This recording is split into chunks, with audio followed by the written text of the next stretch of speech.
They're underway in Phoenix. The race is now just at 10 laps old. Dan Weldon took the lead from the pole, and then Tony Kanaan, last year's race winner and pole sitter, drove right around him. Now leads. Weldon second. The Penske cars are battling one another. Paul, this race conditions today are very slippery. You see these guys side by side right now. A little dicey early on in this race with this really hot track. 95-degree ambient, 125-degree track temperature. They go back and forth. Hornish finally pulls out a little bit on Helio Castroneves. And yet I'm surprised. We were told all week that they weren't going to be able to go more than single file. We're only into the early stage of the race, guys, and we're already stacking them up side by side. Right behind that battle, a man on a mission, Scott Dixon. Remember his problem in Miami. Hit the wall, finished 19th. He's trying to get it forward, and he's working hard at it. Let's go down to Todd Harris. Well, Paul, the situation for Adrian Fernandez is not a good one. He's new to the series. He just came over. One lap into it, he lost all gears whatsoever. The thinking of the team is they're going to bring it in. They're going to try to fix it as quick as possible, if that's even an idea, and get him back on the track. Adrian Fernandez, his first race in the series. He won in the Indy Lights here back in '92. Paul, I spoke to Adrian just a little while ago before the start of the race, and he said, you know, driving the cars I was used to and driving an IRL car for the very first time here on Friday, what a big change from what he had done before. He said, I just want to get out there, get some experience, and have an opportunity to finish.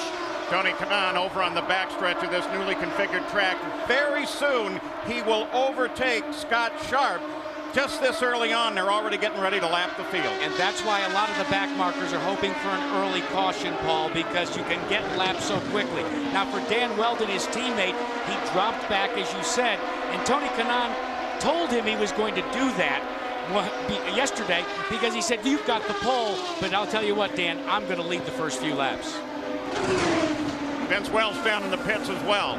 Paul, you mentioned Dan Weldon taking the lead at the start, but then falling behind his teammate Tony Kanaan. He's struggling with the balance of the race car, and he's trying to work with the weight jacker, doing all he can from inside the car. But Dan Weldon told me earlier in the weekend, even when the car is good here at Phoenix, it is nasty, and right now he's got a handful.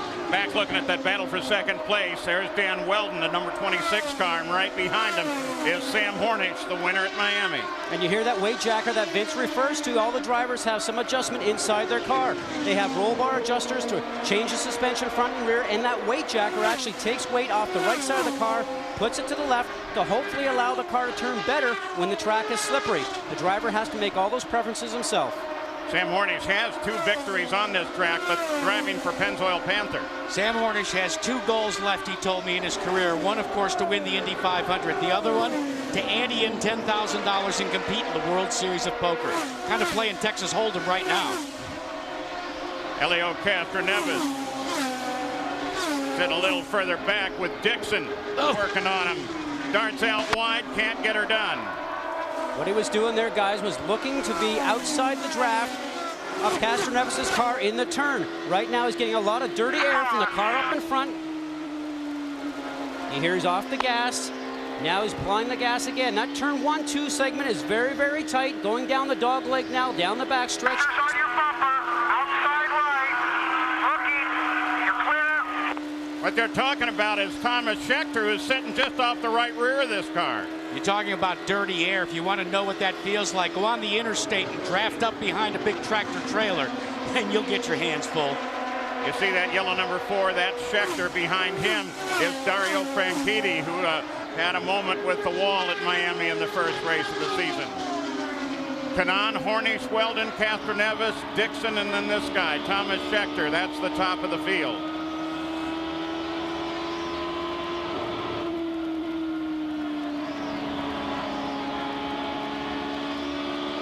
I want to take you back to the start of the show, start of the race here. That's Weldon on the inside. He was the pole sitter, moved up high. And then Mark Taylor got himself in trouble after Kanaan was able to take the lead away from Dan Weldon. Take that, Dan. Yeah, that's what Tony was saying. It's either that or I really don't have an interest in fighting with you this early, Phil. There's Taylor. Whoa, that's pretty serious steering. He had a crash and nobody told him. And so that was part of the 4 places that Alex Barron was able to move forward in the first lap of this race. So there it is. As we're underway, the question today is going to be the pit stops. When do you take them? and how is the heat going to affect them?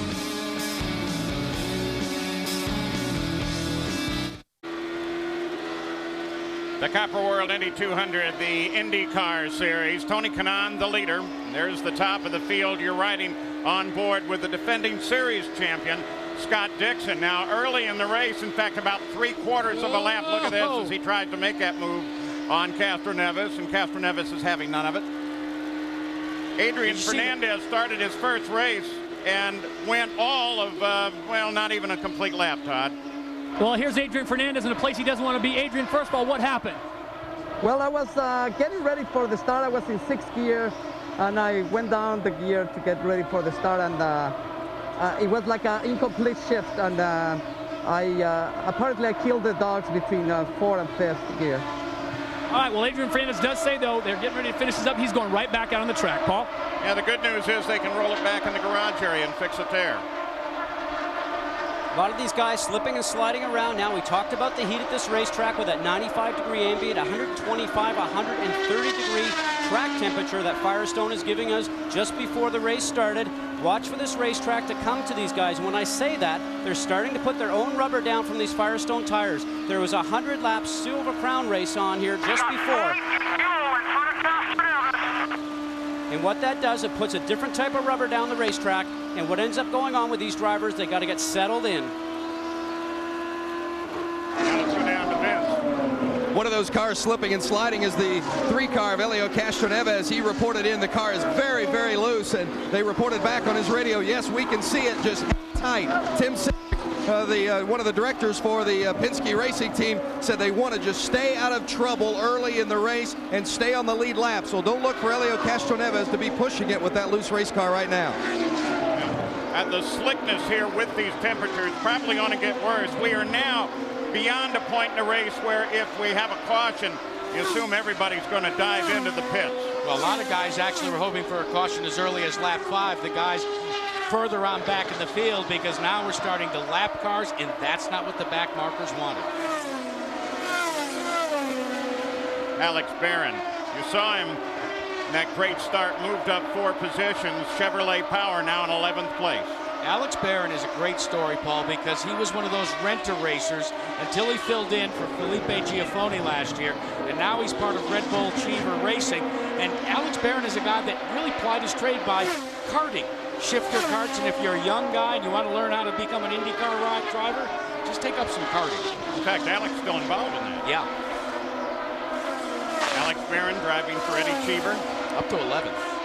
Wow. That tells you, Guy, that his car is absolutely working. He's got to pass all the cars in front of him, up high or up low, and that's going to be a benefit to him. Andretti Green Racing's Tony Kanaan, the 711 car, winner last year. Out in front, he's handled up one piece of back traffic in Scott Sharp. Now it's beginning to line up in front of him. And these are guys with less experience, so it's going to get a little more dicey. Tony is the jokester in the Indy Racing League. He likes to pull jokes not only on his own teammates, but also on his fellow drivers as well. Battle for 5th, Helio Castroneves, who's currently in 4th and being challenged by Dixon. And remember now, Castroneves, there were reports that he was a bit loose and the tail would go back and forth into the corner. So the driver right there, driving that red and white number 1, he knows that that car's loose. So I would think you got to be a little bit more careful. You know, Scott Dixon's doing something that kind of surprises me, as slick as it is. He'll take a little dart out toward the wall before he starts his turn in. What he's looking for, Paul, is some clean air to go over the wings on his car and the air to actually go in the tunnels, which is right underneath here. All those things that create downforce for him. He does not have a car that's gripping well enough right now, so he tries not to run directly behind Castroneves.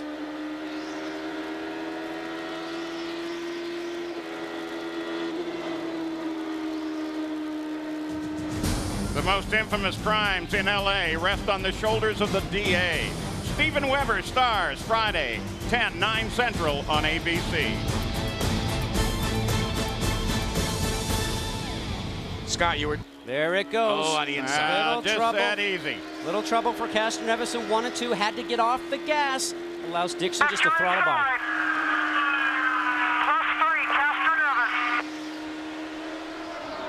Now with the telemetry on these cars, fellas, Tim Cindric and Roger Penske and Marlboro Team Penske already know what the problem is with the race car. Now they've just got to run the string out to their first pit stop to try and cure it.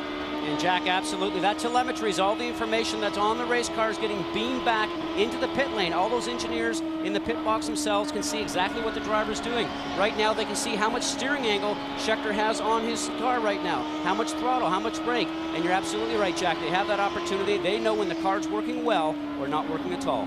Thomas Scheckter taking over this ride from Sam Hornish, and I asked Gary Pedigo, one of the owners of this car, what's the most important thing you've learned about your new South African driver? How intelligent he is what Gary Pedigo told me. You know, and you think about that, with the crash rate he had in the first couple of seasons, one would maybe not think that, but he really has settled down under the tutelage of Andy Brown as an engineer and Pancho Carter as a spotter. Dixon seems to be in a little better shape in terms of adhesion out there. Back on board with Thomas Scheckter now. Castroneves is up there, but Franchitti's sitting right behind him. And Castroneves continues that slide backwards. At these speeds, we're covering about 70 yards every second. Who needs a 40 time when you're an IndyCar driver? 155 miles an hour for the leader last time around. 155 miles an hour on a mile. Castroneves is sixth. Watch Darren Manning right there, the target car. A little twitching going on. That's the car pushing and then becoming loose. Nice little run by Manning. I mean, he's just been surging forward in the last lap or two. Set up on the back end of Castroneves. Castroneves doesn't look like he can handle that car at all. Three of them go by now. There's Barron. And you can be sure that the report that the car was loose went up and down the spotters booth. All the spotters at the top of turn number 1 have now given that information to their drivers. That's why it's so easy to get by Castroneves. Now Castroneves is basically what we're doing, calling tiptoeing, just trying to get the car to the first stop. He's one of the guys in the racetrack right now, guys, that is hoping for a yellow caution so they can get into the pits and make some changes. Buddy Rice right behind Castroneves, who is replacing Kenny Breck, who, by the way, is here at the racetrack for the first time since his accident last year. This is looking back. Look at Castroneves skate. Yeah, but at least he had room now that the track's been reconfigured. Had a little bit of a place to escape, so he didn't have a crash. So it's Kanaan, Hornish Jr., Weldon. We have 47 laps into the record book. That puts us 13, 14 laps away from the first pit stop. We'll be back.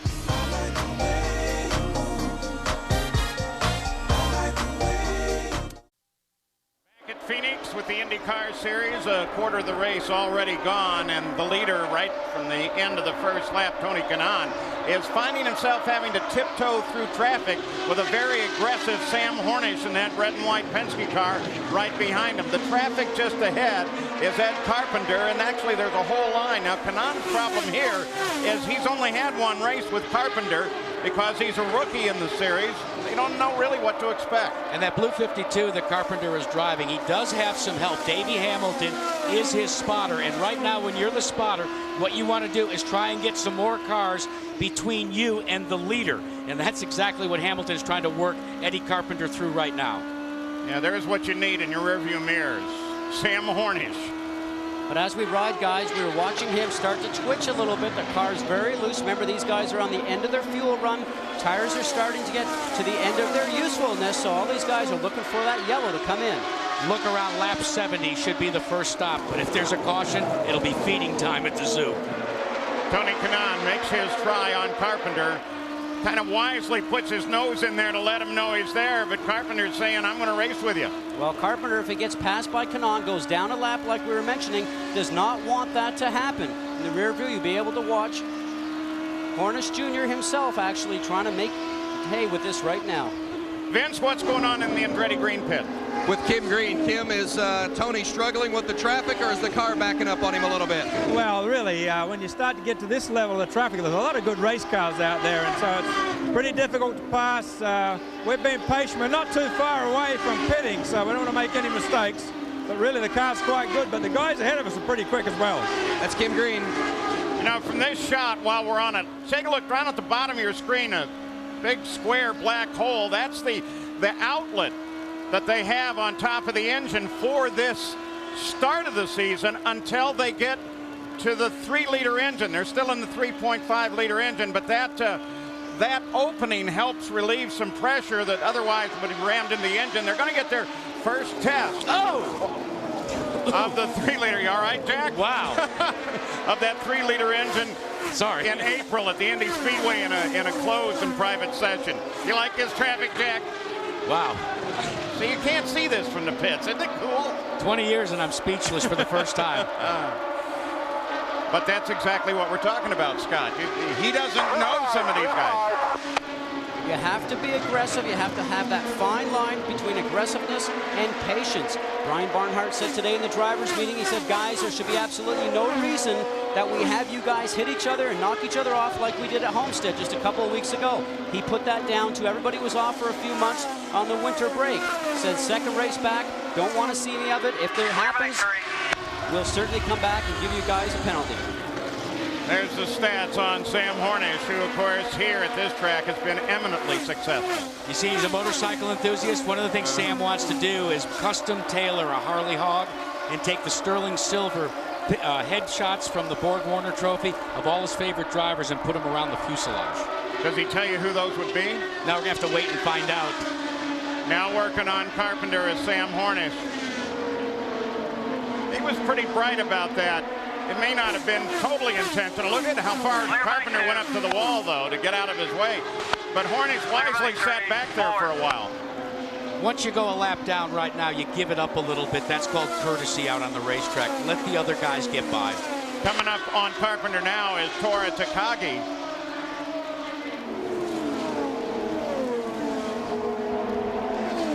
But both of those cars are a lap down. 64 laps complete. We're working lap 65. I'd say about any time now we're going to see a lot of people into the pits. Tony Kanaan has led 143 of the last 264 laps at Phoenix going back to the start of last year's race. Certainly this track, he loves it. It's called this track the Bull Ring, the 1 mile, 11-degree bankings in 1 and 2, 9 degrees in 3 and 4. Very different from the Homestead track we just competed at, a 1.5 mile racetrack with 20-degree banking, completely different setup here. Biggest difference between Tony this year and Tony last year, he's taken on a new bride, Danielle. And he told me, he says, I've got a lot of honeydews, so it's good to get back on the road, get back in the cockpit. Clear. Boy, is it getting crowded out there. You know, Clear by 4. Cornish is really pushing his way through traffic right now. He would like to be in front of Kanaan when they come into the first pit stop. Hopefully he'll be able to get out ahead of Kanaan after that stop. Since we've run green right from the start, this will be our first indication of what the mileage factors are with the different engine manufacturers. Kanaan, Honda powered, Andretti Green has already made the decision. I'm going in as we look at the Yamaha lap leaders after 67 laps. Only one name, Tony Kanaan. Let's go to Vince. Tony Kanaan coming in for his first pit stop of the afternoon. They're not anticipating any changes. That gives you an indicator of how happy he is with the race car. Kanaan told me after winning the race last year he has a more comfortable approach coming in this week. I don't know if you can ever be comfortable on the track in this kind of condition, but he sure has looked comfortable as far as the race car is concerned here today, leading all the way.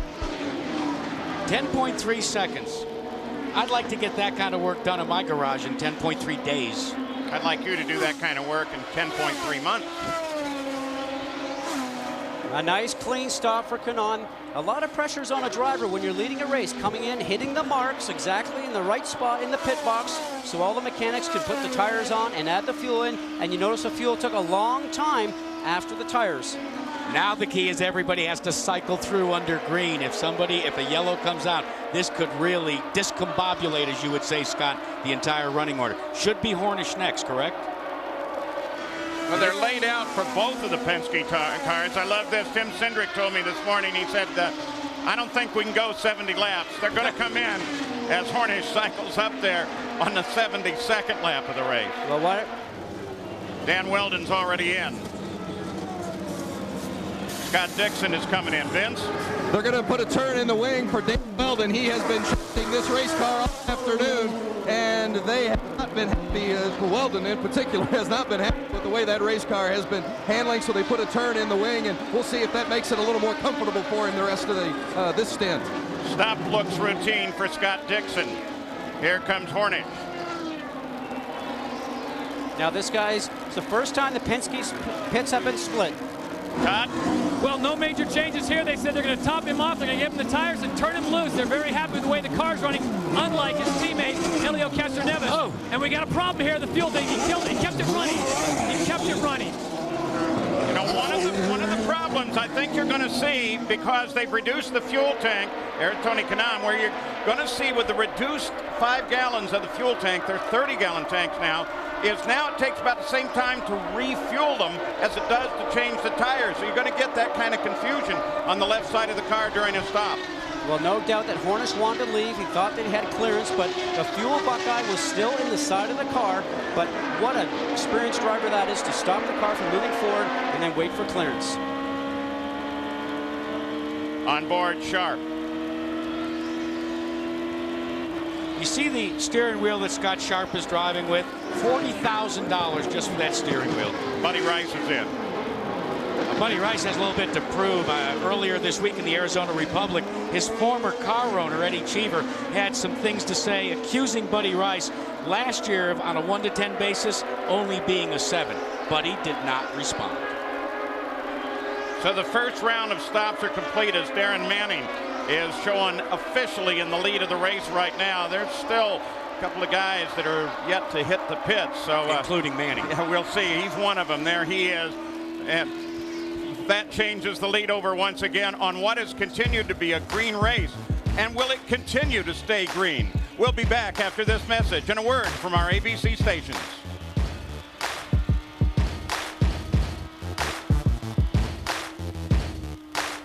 Back in Phoenix with the Indycar Series. Yellow just came out because Sam Hornish lost it in 2. It looks like it might just have been a light graze with the wall. The engine's still running. He may get this thing back into the fight.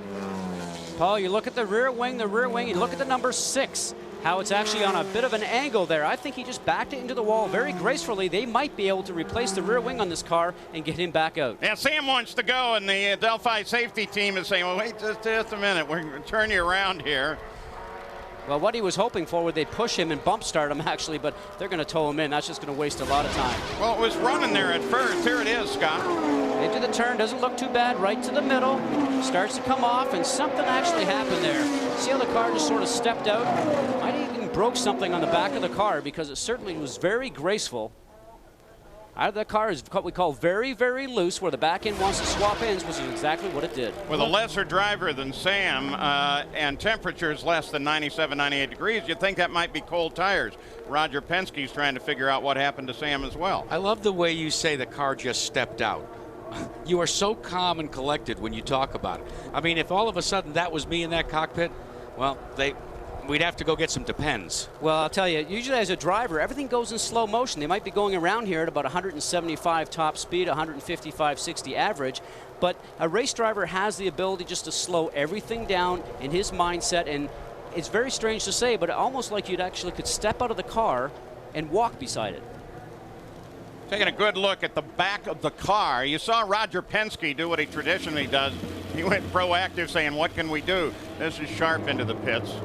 Let's go back to the Texas 500 1 year ago at the end of the year when Jill DeFerrin was involved in a slight accident. They weren't quite sure. While the pits were closed, this man made the call to come in and inspect the car. He knew the rule book better than anybody, and they made enough repairs to get Jill DeFerrin to win the Chevrolet 500 at Texas. Well, they got Sam Hornish started.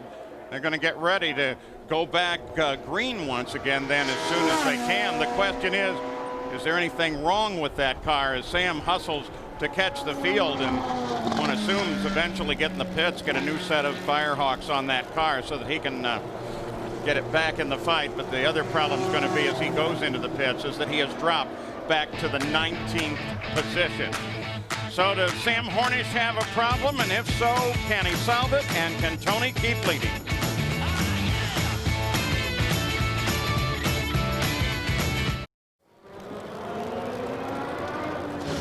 already the Penske team has the wing off of the car. It looks like they're going to start it. If I was them, I'd send it out, let them do a lap, and then come back in. Vince, what are they thinking? That's exactly what they're trying to do. And in fact, Sam Hornish is trying to tell them, let me go out now, let me go out now. And now they're going to go ahead and put the rear wing on. But Hornish did want to go out without the rear wing because he didn't want to lose any more track position. So certainly a costly situation for the Marlboro team, Penske and driver Sam Hornish Jr. But as you noted, great job from Hornish keeping it off the wall, even to the extent that he did. And he did want to go out without the wing. And now they're going to put the rear cowling back on and send him out ASAP. Yeah, well, it's going to be very, very late because already Kanaan is bringing the field back to the green flag and they're racing again.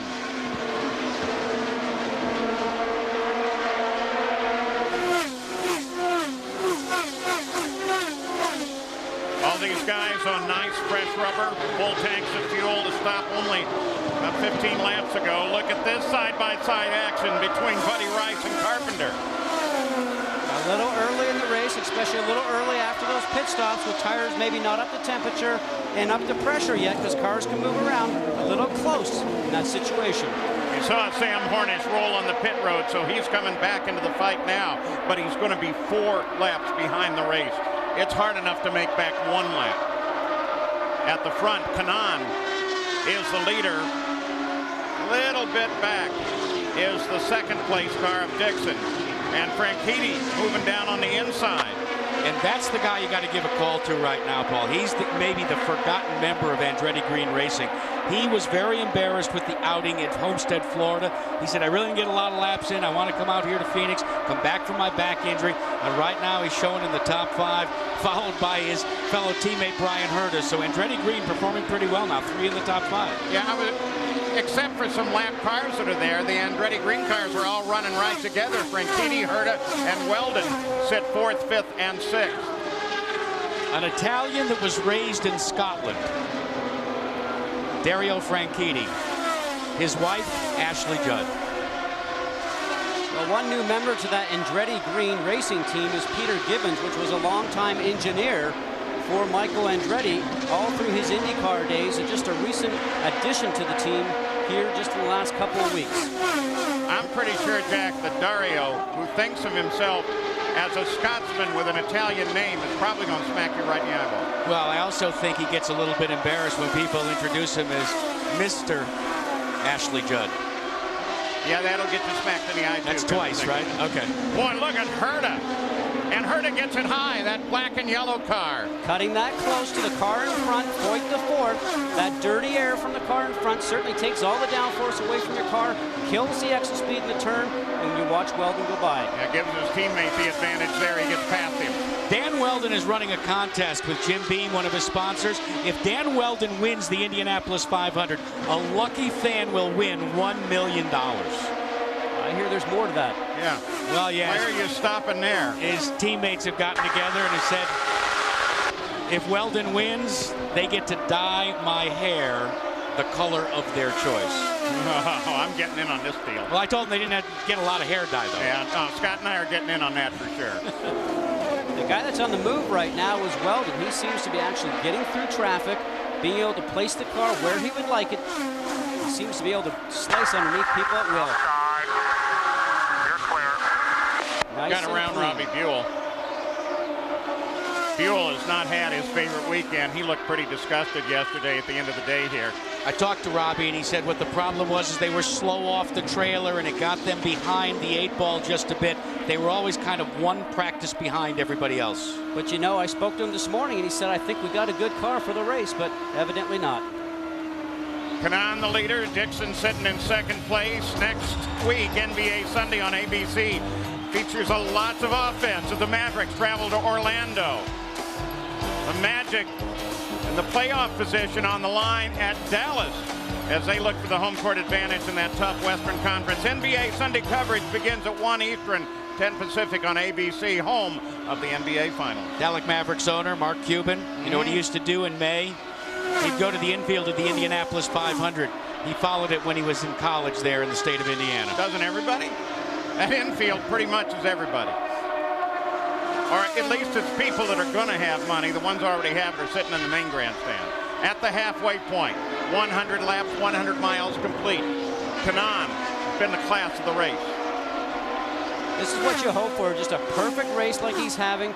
Right now he's out in clean air, no traffic in sight. He just wants to start clipping off some laps, get a feel for the car as it has some new tires on it, and the fuel is actually being depleted. He will radio back to his team and tell them what the car is doing to start prepping for the next pit stop and possible changes. Back in 8th place is Darren Manning, the number 10 Target Chip Ganassi car. One of the newcomers to the series. Faster than anybody on the racetrack now. We can catch up. He's right, 160.085 last time around.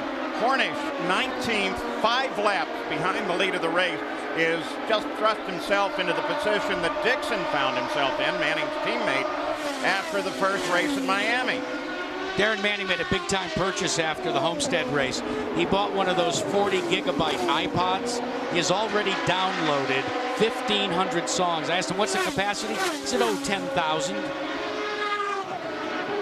I don't know 10,000 good. Of course, I like 57 through 64. It's because you're an old... Hey! You like this air conditioning, pal. You need to, little respect, little respect. On board Tori Takagi. Pioneer car. We call him Tiger, and he got that name in 1995 when he scored 3 wins in the runner-up spot in Japan's Formula 3 championship, currently being shown in the 10th position. Well, last year, Tony Kanaan led 79 of the 200 laps to go on his way to the win. Already, he's led 95 of them here.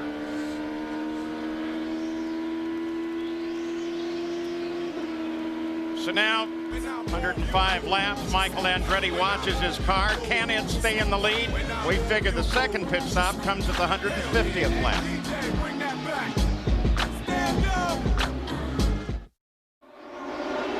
Back in Phoenix, it's very warm out here. Michael Andretti, first of all, what is it with Phoenix and Tony Kanaan? He looks fantastic.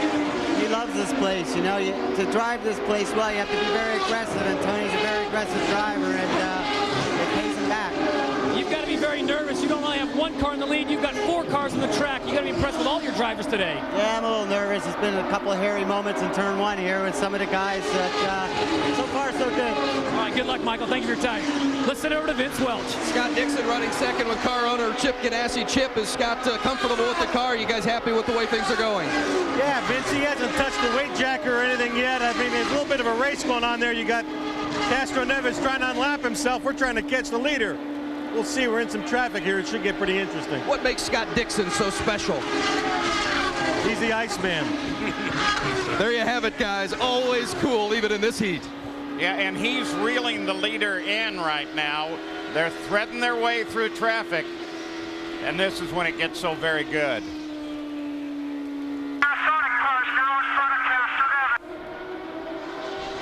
Only 2 cars separating Kanaan from second place Dixon.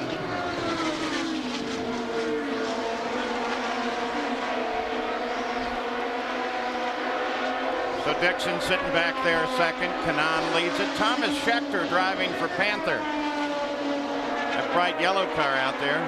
He's 4th. There, you're on board with Schechter now. Number 4. He's 3rd.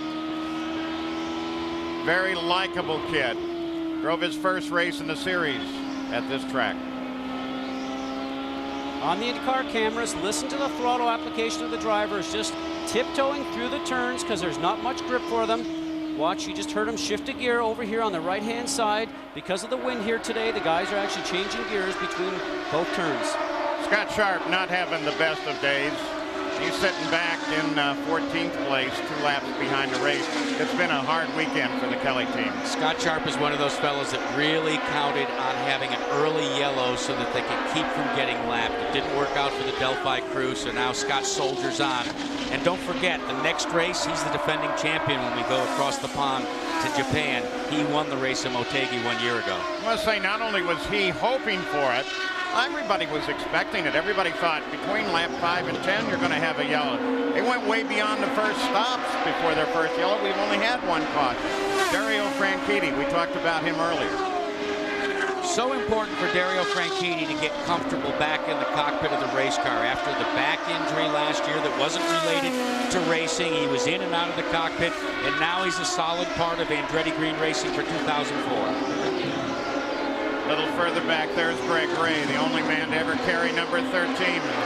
Three-time pole sitter at this track and the 1999 IRL champion. Greg Ray is not the most famous member of his family, though. His young son Simon was asked to speak at an assembly along with Oliver North at his school, and little Simon had the paper and said, "Well, I guess I've run out of words, so I'm done." Oliver North was so impressed that he asked Simon Ray for his autograph. Tora Takagi, 1 lap behind the leader in 10th place. Here we go. Watch that gear shift that's going over here on the right-hand side. We talked about the wind being a factor here right now. A little bit of a rough ride, but watch his hands. All the drivers on the in-car camera to see how their car is working on the racetrack. Remember, Ed Carpenter had that big slide early on. Well, there he is. He's kept that car in good shape ever since then, but that sure had to get his heart going. Ed Carpenter may have the only canine that has its own IRL hired car to get in and out of the pits. He has a pet Rottweiler named Bentley. Bentley travels with him from race to race. And then the pole sitter, Dan Weldon. He's now 5th. He's sitting 11 seconds behind the lead of the race, so that's 11 seconds 1st to 5th. On the lead lap, it's 8 cars now. Darren Manning in 8th place being the end of the lead lap. The race record here, 125 miles an hour, 125.072. They're averaging right now, even with the caution, 141 miles an hour. There's Mark Taylor as we ride on board. Now, Mark took up fishing in the off-season, Paul, and I asked him, well, what have you caught? He said, well, Jack, it's a stocked pond, and I've only caught some catfish. From this point forward, it's Mark Catfish Taylor. Oh, no. Well, you named the Iceman. I guess you can do that. And there's Brian Herta, 4th car in the Andretti Green operation. Boy, it's a juggernaut. And Michael Andretti says the reason Brian Herta is driving for him because of his way he performed 1 year ago, including a victory. He earned the win. He earned the chance to drive this year. And right behind him and looking for the position in 7th place is Barron. He's up 10 positions, started in 17th. Alex Barron proving he's a winner. What a nice opportunity for Ed Carpenter, who we saw a moment ago as Alex's teammate. Eddie Cheever says that Alex has so much experience he thinks that will help Ed Carpenter learn all about racing a lot quicker. And while Darren Manning's forte has been in road racing, he's putting on a great show on the ovals, currently sitting in 8th.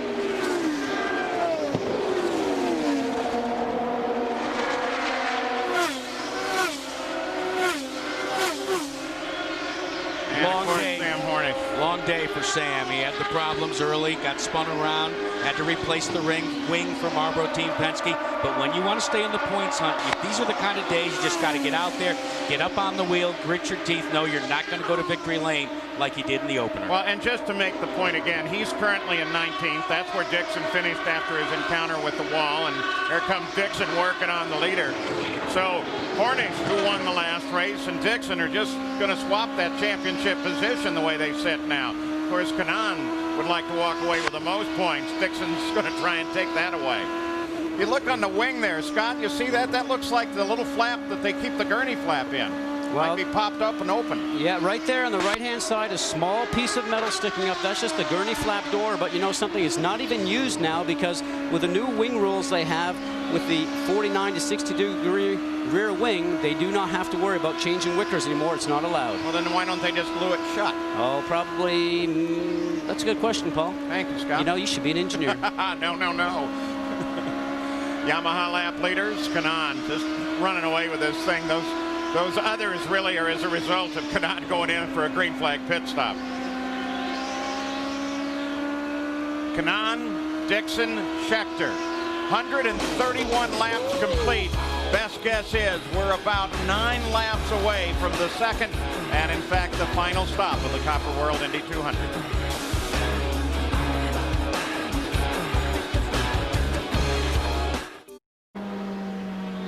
Well, we're expecting pit stops just any second now. You can see because there's vehicles on the course, the yellow has come out.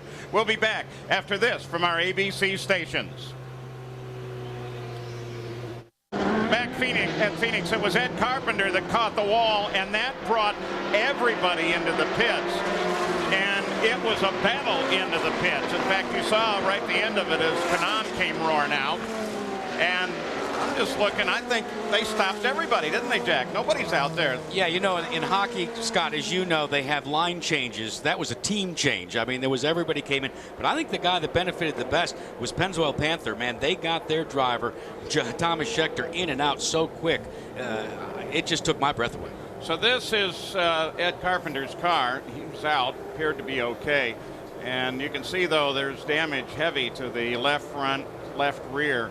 It's about halfway through turn 2. Just the indication of watching the wheel that we saw hanging there and all the damage on the left-hand side. The car obviously swapped ends on him. So we're looking at Eddie Cheever, his team owner right now, sort of wanting some answers. But the car swaps ends and goes right into the wall on the left-hand side. Not a great feeling for a driver. Saw Eddie Cheever there. He had his back to us. Have to get out the checkbook again. Still the rumor persists, too, that Eddie Cheever, come Indy time, may have a third entry in the Indianapolis 500, and it would be for one Eddie Cheever. All right, let's go down to Todd Harris. All right, thank you, Paul. Moments ago, Pennzoil Panther Racing, maybe one of the best pits they've had all day. Talking with some of their officials, they said the car is running great. Thomas Scheckter said it is riding perfectly. They came in, tires and fuel was all they did. Paul? Vince, what you got? Tony Kanaan came in as the leader, had a flawless stop, no changes. Scott Dixon in second place, no changes. Dan Weldon also running strong, no changes. So that gives you an indication that these guys, despite the slippery racetrack, have been happy with the balance of their race car, and that's a credit to the engineering of these race teams. And now everybody's refueled. This thing is going to go to the finish, no question about it. They keep it green to the finish. Can you imagine what it'll be? When you watch pit stops, we have them what we call comers and goers. The guys that didn't make changes, they're running up front. It's no surprise. It's the guys in the back that have to really twist on things and try to make adjustment in this final, what could be the final pit stop, Paul. Michael Andretti, driver last year, retired after the Indy 500. And 2 weeks ago at Miami, Mike put on a wireless mic and let us eavesdrop and just follow him around to get the real inside view of the race owner.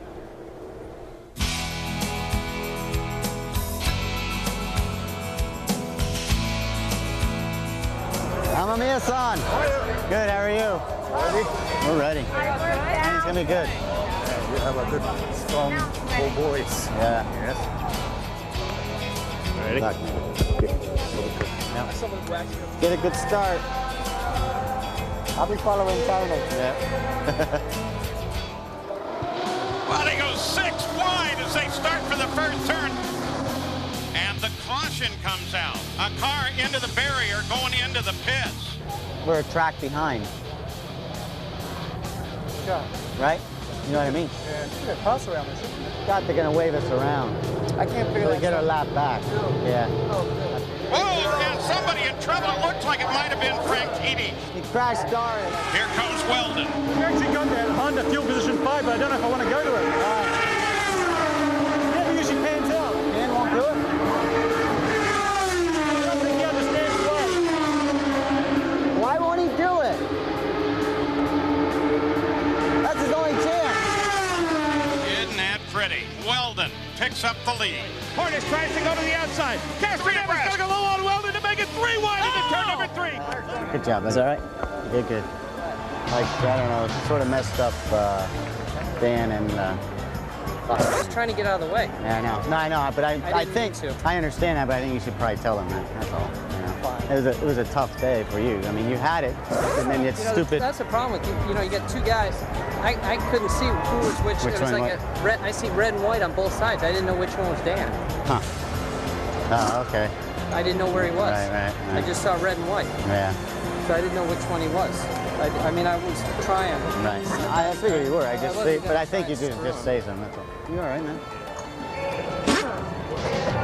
Frustrating day. Team did a good job, and just a little frustrating for all the others. We just didn't quite have the speed today. We gotta improve.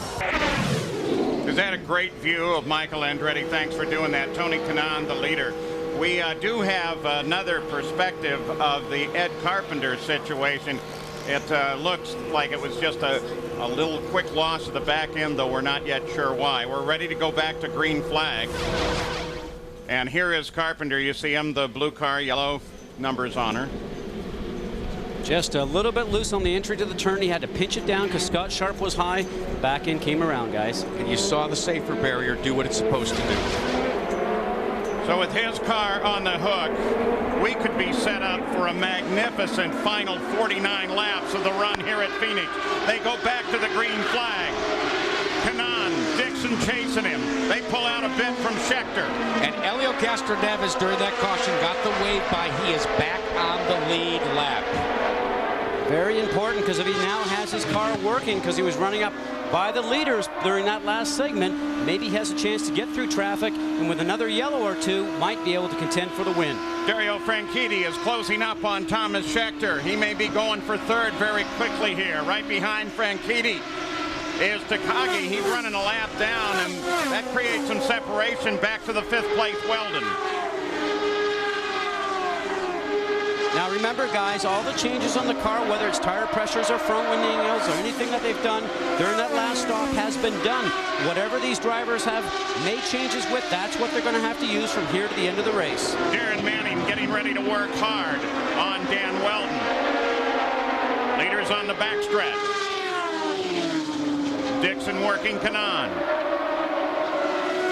Everybody's good to go to the finish, fuel and tires.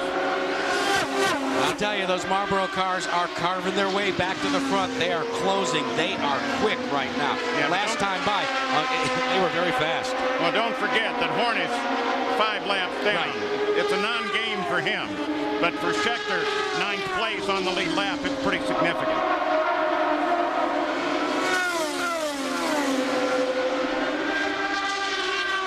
Still running an incredible pace. Over 132 miles an hour, race record of 125. And only 2 cautions for 15 laps. A year ago, he had 10 cautions for 73 laps. These guys are getting it done. 159 miles an hour, 160, 159. That's what the front runners are all running.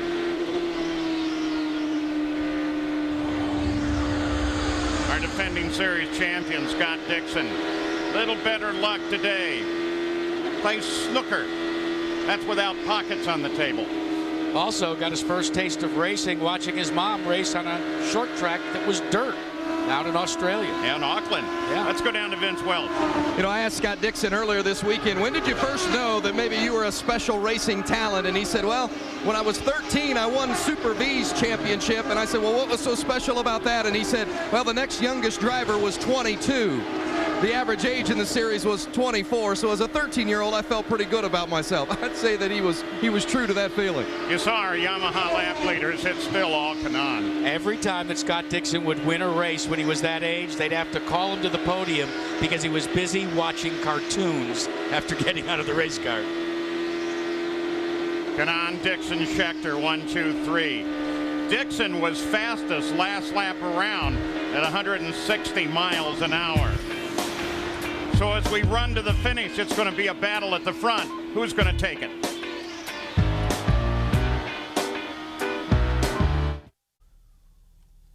Properly immerse yourself in the culture, Tora Takagi's culture in Japan. And you're going to want to have some sushi, and you're probably also going to need a pot of coffee. Because the next race in the IRL IndyCar Series is the Indy Japan 300 from Twin Ring Motegi. Grab the sushi, get the hot coffee. Sunday, April 18th, live, 12:30 a.m. For more information, log on to ESPN.com. Todd Harris? All right, thank you very much, Paul. Good news, bad news situation for Eddie Carpenter. The good news is he's okay. The bad news, he's not in the race. Ed, what happened? Take us through it. Just going into turn 1 that lap, it was Takagi was trying to go under Greg Ray, and Scott Sharp, a lap car, was in the mix. And I tried to just take advantage of it and shoot under Scott, and I just had to turn in a little too hard and just pinch it off and spun out. I mean, just impatience on my part. We had a really good car. I'm proud of the guys. Didn't start off perfect, but on that first pit stop we tuned on, it was getting better and better, and just, it's a shame. I mean, it's my mistake, and it's not acceptable. I saw you come out with a bag of ice. No injuries, though, to report. Yeah, I'm fine. Good luck in Japan. Thanks. Well, Kanan is the leader. He's got traffic, said Cheever, Ed Carpenter's owner. Kanan is the leader. Sitting right behind him is Dixon, but also Scheckter and Franchitti. And just ahead of Kanaan, there's some traffic. 163 laps right now, so we're getting very close to the end. Onboard telemetry from Thomas Scheckter by Firestone. Look at this throttle percentage right there, 100% throttle. Once you start to get into the turn, you'll start to ease off a little bit, all the way down to almost full throttle off, down to 7%. Squeezing the throttle back up, down the straightaway. Now watch this here, the lateral G's that you have in that number there, just over 2.8, 3, 3.5, 3.8. Those are the peak G's that you're seeing through there coming out of turn 2, down through the dog leg right now. You can see the speed touching just over 175 miles an hour. Talking about G's, what we're talking about is the number of gravities, and I was trying to get to explain to somebody what it feels like to pull 3 G's. Well, it's more than 3 G's, you're 800 pounds. Right. Jack. So let's go to the zoo and get an elephant to sit on your head. That's what I was most afraid of, actually. Good to have you here, Jack. So Tony Kanaan's going to be closing up on the back of the field. That'll probably, well, in fact, there's the 14 car of A.J. Foyt IV. A.J. sees him coming, moves over. But does he see everybody else? That's always the question here. A.J. Foyt IV had a rare treat. He's a big hoops fan, and Bobby Knight is a big friend of A.J. Foyt Jr. So A.J. Jr. took A.J. IV to a Texas Tech, Texas A&M game. Said, Bobby, tell my grandson how to become a winner. He said, well, I don't know about doing that, A.J., but he told Four, he said, I guarantee you one thing. I would never yell at you the way Papaw, your grandfather, does. Last time around, Franchitti in 4th place was the quickest. Speed's fallen off just a little bit. Track must be getting really slick. Temperature again hovering right around 100 degrees air temperature. But now with that pass, that's put Dixon about 3/4 of a straightaway back. There's Buell, Chevrolet powered, 15th place. Dial Corporation, his sponsor, Purex, right here.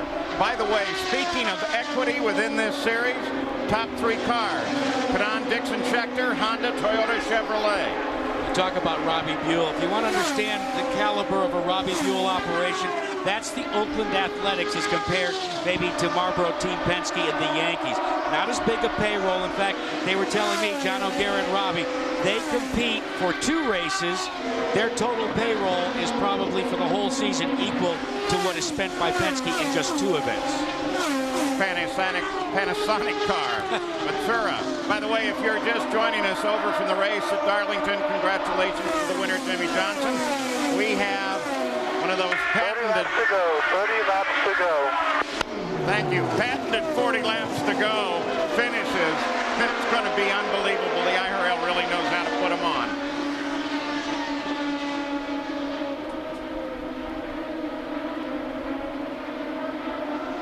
Big news today, Paul.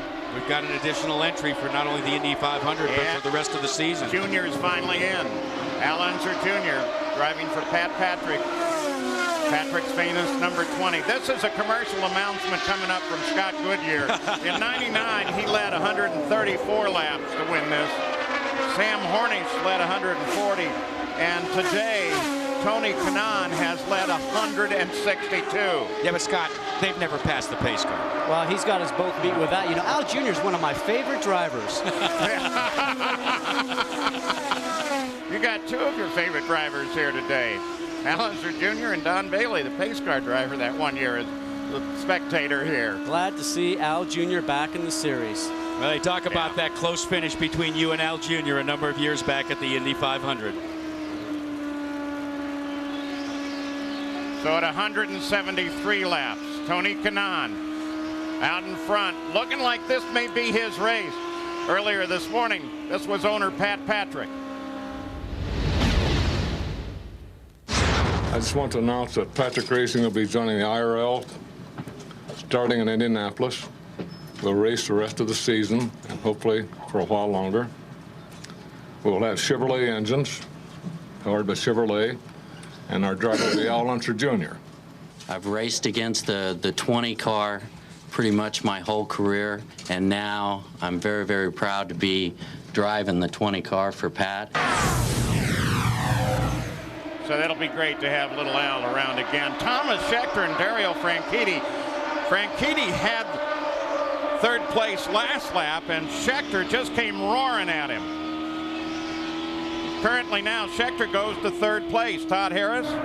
Well, Dario Franchitti's wife, Ashley Judd of Hollywood fame, is maybe one of the most tormented ladies today. At 3 o'clock, her two favorite teams were playing. Her husband, Dario Franchitti, racing here in Phoenix, and her beloved UK Wildcats. So I have a feeling for a Christmas present, she might have got a TV with picture-in-picture that would have considerable access to try to get that feed into her mobile. Well, now Scheckter runs into traffic.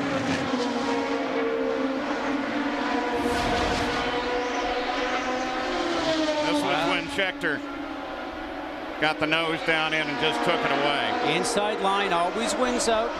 Outside car usually has to give way. Not according to Tora Takagi, witnessed Texas 1 year ago. So it's coming back. 178 complete. This thing's not nearly over yet. Can Kanaan stay in front?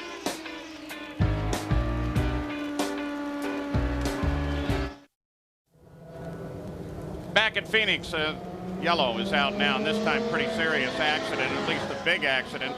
All drivers now with Robbie Buell in the background climbing out of the car are okay. Thomas Scheckter is involved, and also Dario Franchitti. There he is.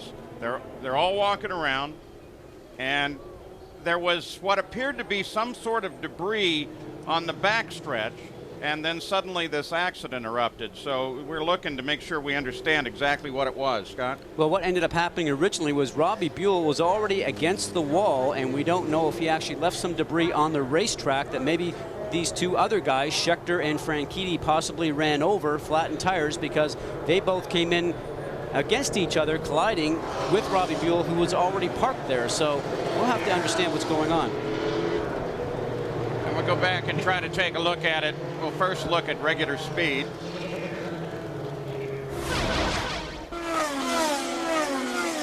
There's Buell in trouble. Broke loose in the middle of 3 and 4. Some debris on the racetrack. Watch this, because here comes Scheckter and Franchitti.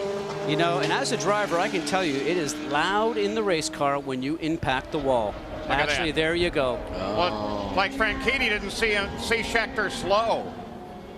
Absolutely. Maybe there's already a yellow out. The drivers get to hear it by 3 different ways: by watching the lights, the flags, or their onboard lights. Okay, Schecter's already slowed. Here comes Franchitti. Ooh! So Franchitti was not aware that there was a yellow, was not aware there was an accident, did not hear from his spotter, or did not hear from anybody on his team, and watching the dash lights. Now, if you recall, back in Nazareth last year, it was actually Schecter's turn to take out Kanaan in the same sort of situation. I put the blame for that accident at the feet of the spotter for Dario Franchitti. He should have been on the radio and just hollering yellow, yellow, yellow, and whoa, whoa, whoa. And absolutely, and they don't race back to the flag stand here, so anytime you hear yellow, you see the dash lights in your race car or the track lights, then you certainly get off the gas. Scheckter is properly mad. Franchitti is crashed out of this second of 2 races in this season. We're going to go back on board Schecter's car. Look back again. We'll just listen.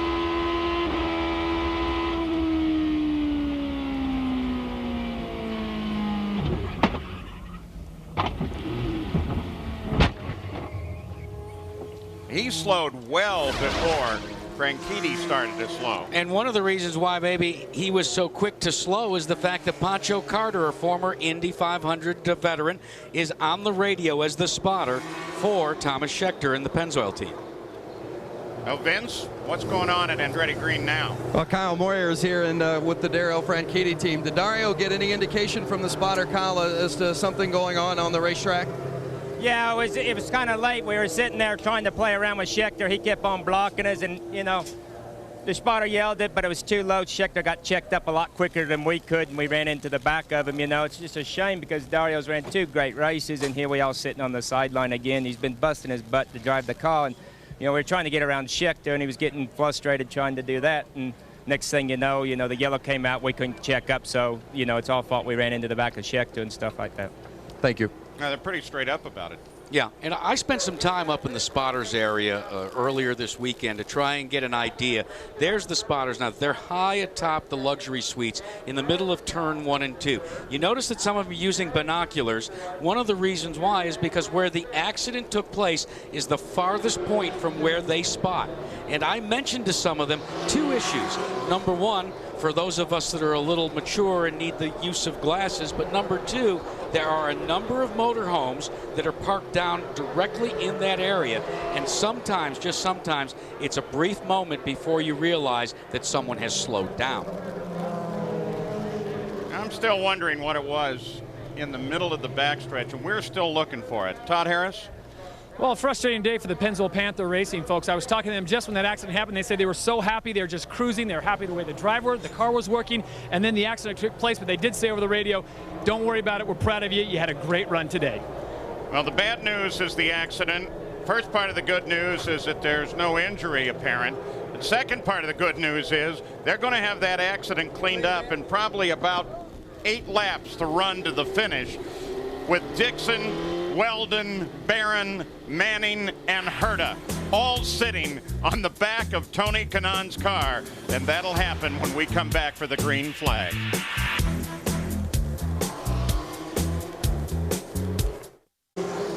We're still under the caution period as they continue to clean up. It looks like we're going to come down to just a couple of laps, maybe 5 laps of green flag. Take a look back at the history of this great track. John Cox, Unser, Foyt, Mario, even Bobby.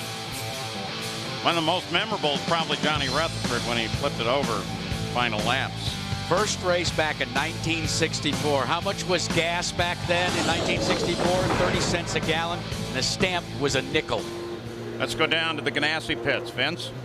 That's a team that did not want to see this yellow. Chip Ganassi, it's going to narrow your opportunities now to get by Tony Kanaan. Is the restart the only option you have? Well, Vince, it's certainly not the only option we have, but it's clearly a good one. You know, we thought we had some better options when we were coming up on the lap traffic, and you know, with the yellow, obviously that goes away. It's going to be a good sprint to the end, that's for sure. Probably only going to be a couple of laps left. Do you give direction to Scott Dixon, or do you let him handle it himself? He doesn't need direction on this start. You know, we're coming around for the green. He needs no encouragement.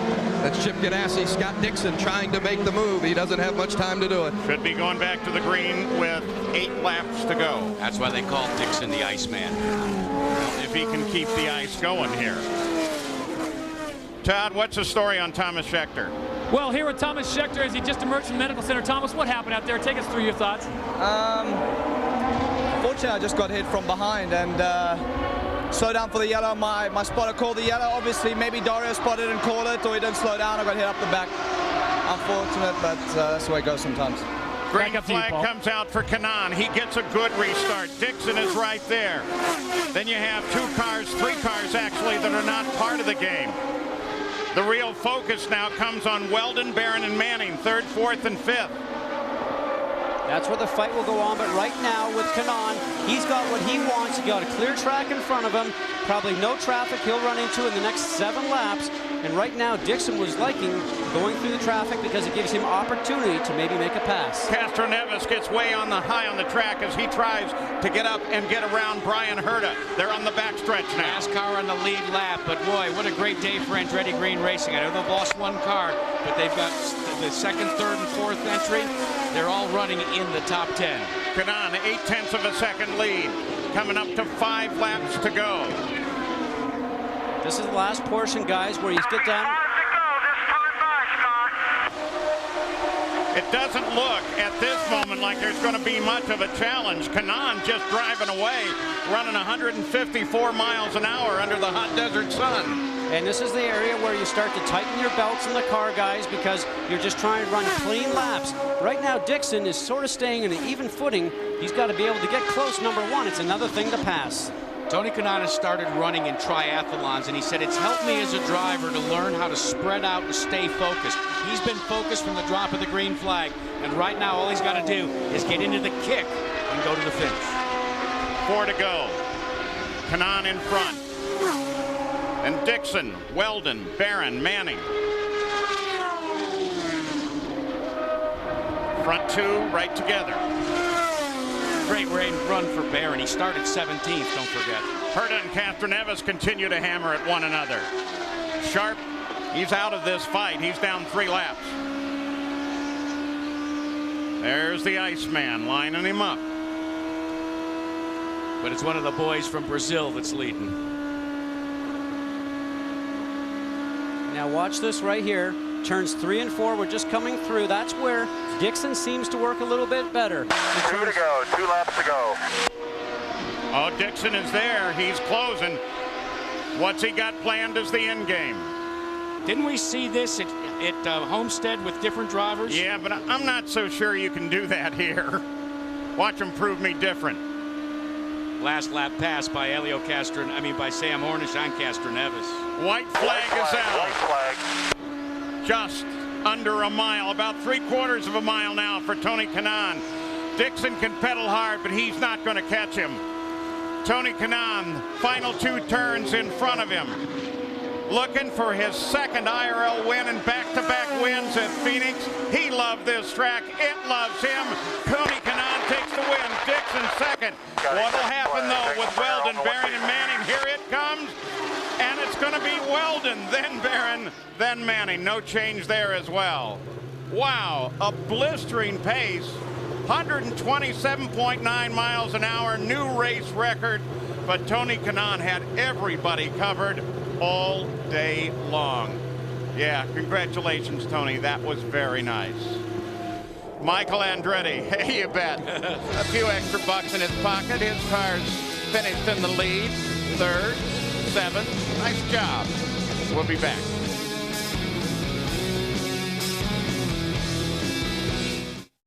Tony, thumbs up. There are a lot of people who will tell you that Phoenix is a very good setup for the running of the Indianapolis 500, and if that is true, then it looks like Tony Kanaan is in great shape. Robert Clark heads up the Honda engine effort. They are so happy, too, to see that Honda in winner's circle. Toyota second, Honda third, Chevrolet fourth, so we have equity. Here is where we sit now, the unofficial order of finish. After a very interesting day that went green for a very long time. And we did not expect that, Paul, but it was good for a guy like Alex Barron and some of the other fellows that had to work from the back of the pack. Tough day for Adrian Fernandez, but for the first outing in the IRL, there'll be more to come from that young Mexican. Now, Tony Kanaan led all but 9 laps. That's the most dominating performance at Phoenix since Buddy Rice's owner, Bobby Rahal, led all 200 back in '92. We'll be back to talk with Tony Kanaan. Welsh is now with our winner, Tony Kanaan. A dominating performance from Tony Kanaan today as he's here with his team owner, Michael Andretti. Tony, was it as easy as it looked today? Maybe for you guys, but it was a hard work from the whole 7-Eleven team. Honda did a great job, gave us a great power. The guys, great pit stops, and we get out of here with a win, and my teammates leading the championship. So it's almost a perfect weekend. We won at 1, 2, 3, 4, but I'm happy for the 7-Eleven team and myself. We had a tough time in the first race, and we're back. So like last year, let's move on. And thanks for all the sponsors, Firestone, Honda, 7-Eleven, and everybody. Thank you. A repeat winner here at Phoenix, and you told me earlier in the weekend it's going to be a difficult run because of the heat and the slipperiness of the track, but the tougher it is, the more you like it. Were you liking it out there today? I love it. I think, wins like this make yourself proud for what you do, for what the team does. That was the most difficult condition I ever raced, and like you said, it looked easy, but from inside there it wasn't. But hey, it's here, it's mine. Nobody's going to take it. I'm going to enjoy it with my guys right now. Tony Kanaan smiling, and team owner Michael Andretti smiling as well. How about it, Phoenix, for your winner today, Tony Kanaan? You know, about the only thing that steering wheel can't do for Tony Kanaan is calculate the championship points, because he's in the points lead right now by my calculations, but nobody ever should do math in public. Well, they're the previous Phoenix winners, and Tony Kanaan becomes the first repeat. There's still a great deal more to come here from Phoenix. Well, Paul, the Iceman cometh, but today it was a little too warm in Phoenix. Tony Kanaan out there. First of all, tell me how the car ran with the heat that we talked so much about today. The car was pretty good. You know, we generally knew we had a good car after the warm-up this morning, so Team Target was pretty happy. It's so hard to pass here today. You know, you really needed to have traffic and see if you could get the car to check up in front of you. But good job by the team. Thought we might have had a little there for Tony if the green kept going. I think what really screwed us was you know, that yellow. Talk about the balance of the car. You seem to get comfortable. A lot of people, especially Vince and Jack, have said that you just seem to ride the car whatever necessary. You do it, and today seemed that case. You just didn't have the power at the end. Yeah, you know, as I said, you know, I think it's that typical deal. You know, sort of once you get within 2 car lengths, it's sort of like you know, you can't really get any closer. You can sometimes get a run, but it's never enough to nail it. And you know, I'm happy. You know, we started 5th, and you know, good points for today, and it's good pit position, I think, which sort of, you know, I thought we might have had Tony in the pits as well, but it was a good job by the team and a good day and all, and you know, we'll move on to Moti. Well done. We'll see you in Japan. Thanks a lot. You know what I especially liked about that? You saw him pull his driver's suit on. He was staying as cool as he could until the last second. Then he had to get the sponsors up there. Iceman's no dummy. Yeah, exactly. Still more to come from Phoenix and the IRL.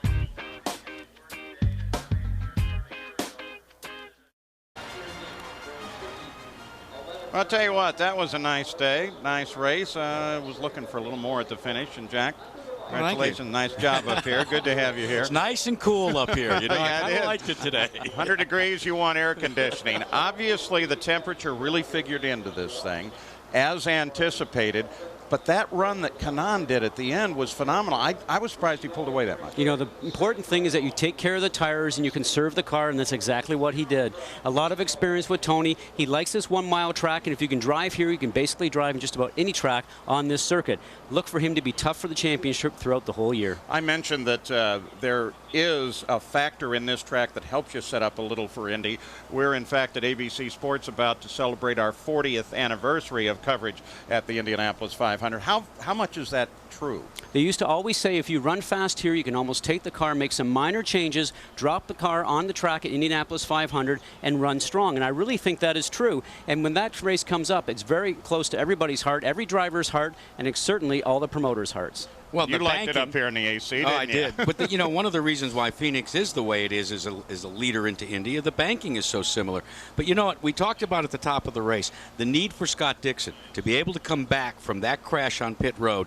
You get one mulligan, as they say. Well, he made the best of it today. That second, and he mentioned about it'll help his pit position. Remember, when we get to Japan, the big change is now you will line up your pits according to how you finish this race. And, of course, the big switch with Sam Hornish winning the first race and then ending up down at the bottom of the order when this thing was done. Let's take you down now, Vince Welsh once again. Dan Weldon sat on the pole to start this race today, finished 3rd, and you had a pretty nasty race car early on, so 3rd place may be better than you expected early in the race. Yeah, no, it's certainly fantastic for Andretti Green Racing that they won with, obviously, Tony and the Team 711 car. My Klein Tools Jim Beam car was a little squirrely towards the end of the first stint, actually the first, second, and the third. But you know, when you can have results like this, when you're struggling, it's nice to come away with the points lead. But that bodes well for the future. If you had any struggles last year in your Rookie of the Year season, it was on the short tracks, but you had a good run here today. Do you feel more comfortable on the smaller tracks now? Definitely. Anybody that can beat Tony Kanaan to the pole is doing pretty well. So especially around Phoenix, he's an awesome guy around this track, and I'm very happy. There's still a lot I have to learn, I have to say, and I still feel like I'm learning from TK and Dario and Brian. But it's a good start to my IRL career. Absolutely, back-to-back 3rd place finishes after his run at Miami, and then here today at Phoenix. Todd Harris. All right, thank you very much, Vince. A man who was certainly on the move, especially at the end of the lap for the Target Ganassi team. Darren, fantastic run, especially towards the end of the race. Do you feel like if there were 10, 15 more laps, you might have caught Tony? Well, I don't know about that. You know, this racetrack, it was pretty easy to defend your line, and you needed a lot more speed off 3 or 2 to really get a move on somebody. You know, they were really squeezing you down onto the pit wall. But no, 5th place was great for me. Target Chip Ganassi Racing have done a great job for me this weekend. They've got a lot of guests here from all our vendor sponsors, so it's great for them to have a 2.5 out there, and solid points for me for the championship. I'm learning so much out there all the time. You know, 200 laps under my belt in Homestead. The goal was to finish the race here and pick up some good points. I'm sure I've moved up in the championship, and if I later on in the year, a same race like that, I'm sure I'd have moved up a few places. Well, a 6th in Homestead. You come to Arizona 5th. Congratulations. We'll bring in Mr. Barron over here. And Alex, a great run for you as well. Not the finish that you wanted, but congratulations. Yeah, overall, we're pretty happy with the result. To move 17th to 4th, pretty happy. After Homestead, not having finished and come here and finish 4th, you know, after the qualifying session we have, you know, the Red Bull Chiva Racing team, they had to really put it together for the race, and they did when it counted. So we're really happy with our result today, and hopefully we can build on it. Disappointed what happened to Ed Carpenter, especially so close to the end of the race. Yeah, I didn't see what happened. I was on the other side of the track, so I was a bit surprised. He's okay, that's what counts, and you know, we'll go back and find out what we need to do to improve from Motegi. Good luck in Japan. Thank you.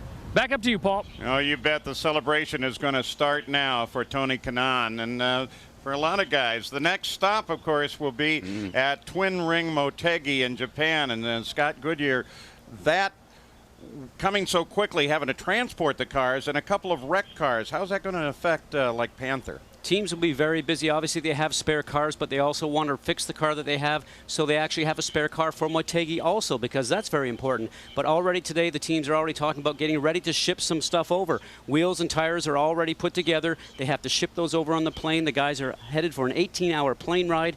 Very taxing, not only on the drivers, but also on the crew. And the official, unofficial results still, though we assume that they will go over and be official with Tony Kanaan as the winner.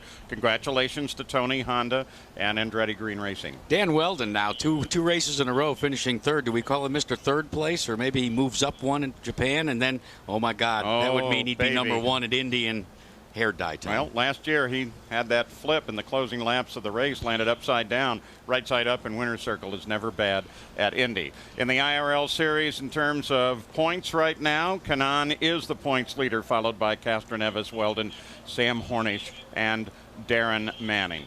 So the Copper World Indy 200, what a race it was, and right down to the finish. There's your point standings for you. Tony Kanaan probably is going to be very pleased when he sees that, because I think in winner's circle he didn't have any idea what it was. And big save for Helio Castroneves. Remember, he had to do a wing exchange there, and he soldiered on and managed to stay within earshot of the lead in the point standings. And the next stop in the tour, of course, is the Twin Ring Motegi for the IRL. Load the planes pretty quickly. That's a long, long trip for these guys. And then back for the Indianapolis 500. And between now and the run over to Motegi, there will be a test.